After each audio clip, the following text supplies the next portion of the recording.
Haya. Haya. Ero kamano.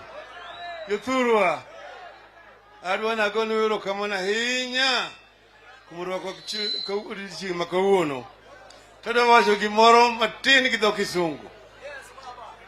I have just been told now that today a group of the clergy through the NCCK have appealed to me to postpone the Monday protest march. We people of Azimio came to the conclusion that we need to have a protest march after our ultimatum was completely ignored. Secondly, this is going to be a very peaceful procession. And that's why we've said we don't want any kind of violence, we don't want any bloodshed. It's going to be peaceful. And I've also said that we don't want any kind of handshake. The people of Kenya, Kwisha, have all the time said, oh, Baba wants handshake. That's why he's doing this.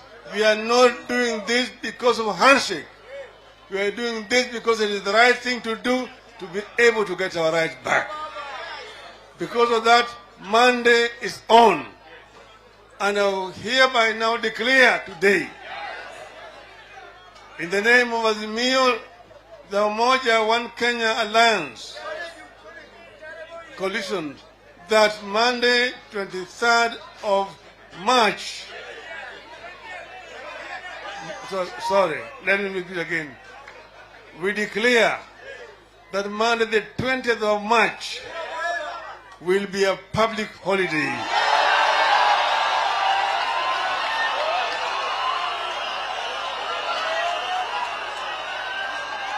Hello? Hello? As many of that opinion say aye, as many of the counter opinion say no, the ayes have it.